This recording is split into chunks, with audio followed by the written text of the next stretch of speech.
നിങ്ങളിപ്പോൾ സുരക്ഷിതമായി വീടുകളിലിരുന്ന് അല്ലെങ്കിൽ സുരക്ഷിതമായ ഇടങ്ങളിലിരുന്നായിരിക്കും ഒരു പക്ഷേ ഡി കൂടെ കാണുന്നത്. ഞാൻ നിങ്ങളെ കൂട്ടിക്കൊണ്ടു പോകുന്നത് ബംഗളൂരുവിലേക്കാണ്. ഒരു രാത്രി കണ്ണടച്ചു തുറന്ന സമയത്തിനുള്ളിലാണ് നൂറുകണക്കിന് മനുഷ്യർ വഴിയാധാരമായത്. അസ്ഥി തുളച്ചു കയറുന്ന തണുപ്പിൽ ഉടുവസ്ത്രങ്ങളും പുതുപ്പമടക്കമുള്ള അവശ്യ വസ്തുക്കൾ പോലും നഷ്ടപ്പെട്ട അവസ്ഥയിലാണ് സ്ത്രീകളും കുട്ടികളും തെരുവിലേക്ക് വലിച്ചെറിയപ്പെട്ടത്. മുസ്ലിം, ദലിത്, പിന്നോക്ക ക്രൈസ്തവർ പോലുള്ള പാർശ്വവൽകൃത സമൂഹങ്ങളുടെ മേൽക്കൂരകളിൽ ഞെരിച്ചമർത്തുന്നതാണ് കോൺഗ്രസ് ഭരിക്കുന്ന കർണാടക സർക്കാരിൻ്റെ ബുൾഡോസറുകൾ ഇരമ്പിയെത്തിയത്. ഉത്തർപ്രദേശിലെ BJP സർക്കാരിൻ്റെ വിവാദമായ ബുൾഡോസർ രാജ് മാതൃക പിന്തുടർന്ന കർണാടകയിലെ കോൺഗ്രസും അതിൻ്റെ സർക്കാരും രംഗത്തെത്തി എന്നുള്ളത് ഞെട്ടിക്കുന്നത് തന്നെയാണ്. ബംഗളൂരു കസ്തൂരി നഗറിൽ വർഷങ്ങളായി താമസിച്ചിരുന്ന പാവപ്പെട്ട കുടുംബങ്ങളെ മുൻകൂർ നോട്ടീസ് നൽകാതെ കുടിയിറക്കി. സ്ത്രീകളെയും കുട്ടികളും അടങ്ങുന്ന നൂറുകണക്കിന് ആളുകളാണ് ഇതോടെ തെരുവിലിറങ്ങിയത്. കർണാടക റവന്യൂ വകുപ്പ് മന്ത്രി കൃഷ്ണബൈര ഗൗഡയുടെ മണ്ഡലത്തിനാണ് ഈ സംഭവങ്ങൾ നടക്കുന്നതെന്നാണ് ഞെട്ടിക്കുന്ന മറ്റൊരു വസ്തുത. തങ്ങളുടെ ആശങ്കകൾ കേൾക്കാനും ന്യായമായ പരിഹാരം കാണാനും മന്ത്രി ഇതുവരെ തയ്യാറായിട്ടില്ല എന്നാണ് അവിടുത്തെ താമസക്കാർ പറയുന്നത്. വികസന പദ്ധതികളുടെ ആദ്യത്തെ ഇരകളും വികസനക്കെടുതികൾ കൂടുതൽ അനുഭവിക്കാൻ വിധിക്കപ്പെടുന്നവരും സമൂഹത്തിലെ അരുകു ചേർക്കപ്പെട്ടവിടുന്നവരുമാണെന്ന യാഥാർത്ഥ്യം ബംഗളൂരു കുടിയൊഴിപ്പിക്കലിലും സംഭവിച്ചിരിക്കുകയാണ്. വെറുപ്പിൻ്റെ രാഷ്ട്രീയവും അതിൻ്റെ ഭാഗമായിക്കൊണ്ടുള്ള വംശീയ ഉന്മൂലന പദ്ധതികളും ഭരണകൂട സാമഗ്രികൾ ഉപയോഗിച്ച് സംഘപരിവാർ നടപ്പാക്കുന്ന രാഷ്ട്രീയ സാഹചര്യത്തിൽ ഈ വിഷയത്തിലെല്ലാം മാതൃകാപരമായ നിലപാട് സ്വീകരിച്ച കർണാടക സർക്കാരിൽ നിന്നാണ് ഈ നീക്കം നടന്നിരിക്കുന്നത് എന്നതും ഞെട്ടിക്കുന്നത് തന്നെയാണ്. മനുഷ്യരുടെ ജീവനും ജീവിതത്തിനുമേൽ സുപ്രീം കോടതി പുറപ്പെടുവിച്ച സുപ്രധാന മാർഗനിർദ്ദേശങ്ങൾ കാറ്റിൽ പകർത്തിയാണ് BJPയെ മാതൃകയാക്കി സിദ്ധരാമയ്യയുടെ നേതൃത്വത്തിലുള്ള കർണാടക കോൺഗ്രസും സർക്കാരും ബുൾഡോസർ രാഷ്ട്രീയം പയറ്റുന്നത്.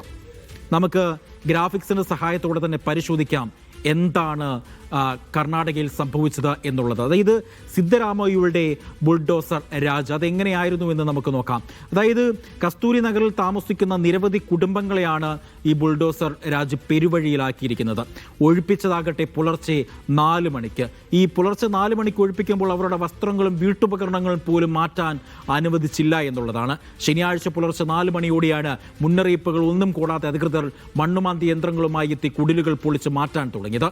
ആധാർ കാർഡ്, തെരഞ്ഞെടുപ്പ് കാർഡ്, റേഷൻ കാർഡ് ഉൾപ്പെടെ പ്രധാനപ്പെട്ട രേഖകളൊന്നും ശേഖരിക്കാൻ മതിയായ സമയം അനുവദിക്കാതെയായിരുന്നു പൊളിച്ചു നീക്കൽ. വീട് തകർന്നതോടെ ഗർഭിണികളും കുട്ടികളും ഉൾപ്പെടെയുള്ള കുടുംബങ്ങൾ അടുത്തുള്ള ഒരു സർക്കാർ സ്കൂളിന്റെ കളിസ്ഥലത്തേക്ക് മാറി. വസീം ലേഔട്ടിലും ഫക്കീർ കോളനിയിലും 30 വർഷത്തിലേറെയായി താമസിക്കുന്ന കുടുംബങ്ങളുണ്ട്.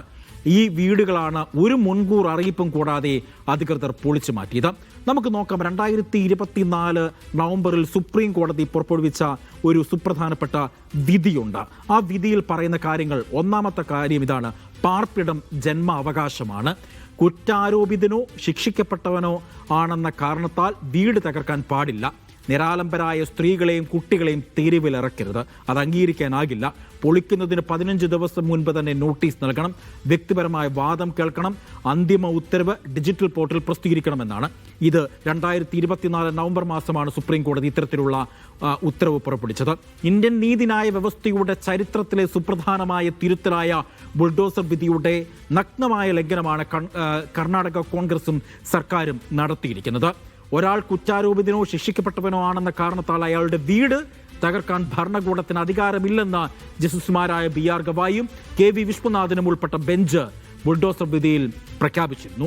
നിയമവിരുദ്ധമായ നടപടിയെടുക്കുന്ന ഉദ്യോഗസ്ഥർക്കെതിരെ കർശന നടപടി സ്വീകരിക്കുമെന്ന് വ്യക്തമാക്കിയ കോടതി അനധികൃത നിർമ്മാണങ്ങൾ പൊളിക്കുന്നതിൽ അന്ന് മാർഗനിർദ്ദേശവും പുറത്തിറക്കി. ഒരു കുറ്റാരോപിതനാണോ എന്ന് തീരുമാനിക്കേണ്ടത് കോടതിയാണ്, അല്ലാതെ ബുൾഡോസർ ഓടിക്കുന്ന സർക്കാരല്ല.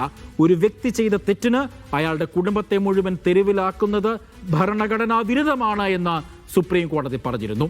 ഇത് സംബന്ധിച്ച് സർക്കാർ പറയുന്ന വാദത്തിലേക്കാണ് ഞാൻ ഈ പ്രേക്ഷകരെ കൂട്ടിക്കൊണ്ടുപോകുന്നത്.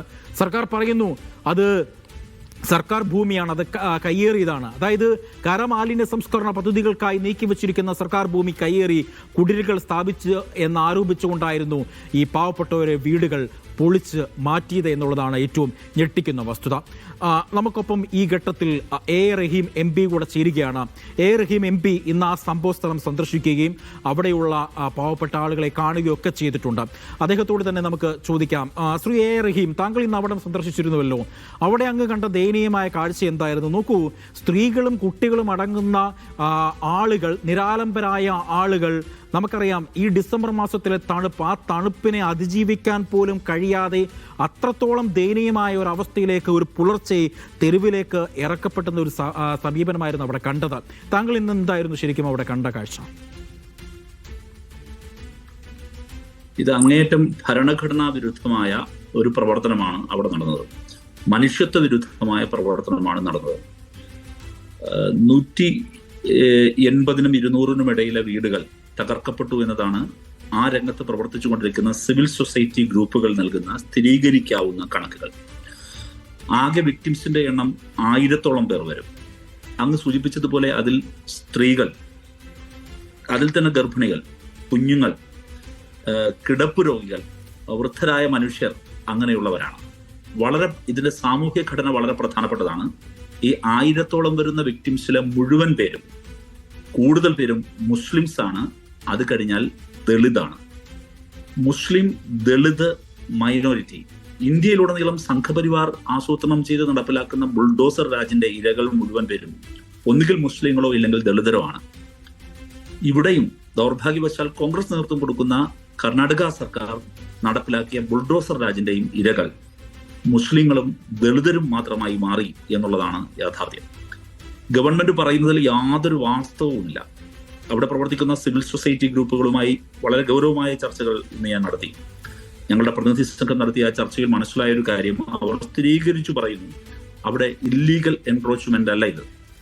ഈ ലാൻഡിന്റെ ഉടമസ്ഥാവകാശം ഈ പറയുന്ന എല്ലാവരുടെയും കൈകളിലുണ്ട്. നേരിട്ട് എനിക്ക് മനസ്സിലായ മറ്റൊരു കാര്യം, ഇവർക്കെല്ലാവർക്കും വോട്ടർ ID ഉണ്ട്, ഇവർക്കെല്ലാവർക്കും ആധാർ കാർഡുണ്ട്, തന്നെയുമല്ല റേഷൻ കാർഡുമുണ്ട്. അതിന്റെ അർത്ഥം ഇവരെല്ലാം വളരെ കൃത്യമായ പൗരത്വമുള്ളവരാണ്. ഇവർക്ക് മതിയായ തിരിച്ചറിയൽ രേഖകളുള്ളവരാണ്. ഇവരുടെ ഈ ഭൂമിക്ക് ഇവർക്ക് മതിയായ അവകാശ രേഖകളും കയ്യിലുള്ളവരാണ്. ഒപ്പം തന്നെ എം പി, ഞാൻ മറ്റൊരു കാര്യം കൂടെ ചോദിച്ചോട്ടെ. അതായത് ഇവിടെ 2024 നവംബറിൽ സുപ്രീം കോടതി പുറപ്പെടുവിച്ച ഇന്ത്യൻ നീതിന്യായ വ്യവസ്ഥയുടെ ചരിത്രത്തിലെ സുപ്രധാനമായ ഒരു തിരുത്തലായിരുന്ന ഒരു വിധിയുണ്ട്. ആ വിധിയുടെ നഗ്നമായ ലംഘനമല്ലേ ശരിക്കും ഇവിടെ നടന്നത്? തീർച്ചയായിട്ടും 2-3 കാര്യങ്ങളാണ്. ഇന്ത്യയിൽ എല്ലായിടത്തും നടന്ന ബുൾഡോസർ രാജുകളിൽ സംഘപരിവാർ ഗവൺമെന്റുകൾ നടത്തിയിട്ടുള്ള പ്രതികരണം, അവർ കോടതിയിൽ കൊടുത്തതാകട്ടെ, സഭയ്ക്കുള്ളിൽ പറഞ്ഞതാകട്ടെ, പുറത്തു പറഞ്ഞതാകട്ടെ, ഈ ഒരൊറ്റ നരേഷൻ തന്നെയാണ്: ഇല്ലീഗൽ എൻക്രോച്ച്മെന്റ് ഞങ്ങൾ ഒഴിവാക്കി, നമ്മൾ നിയമം നടപ്പിലാക്കി എന്നാണ്. ശുദ്ധ അസമെന്നാണ്. അതേ കാര്യം തന്നെയാണ് ഇവിടെ കോൺഗ്രസ് സർക്കാരും ആവർത്തിക്കുന്നത്.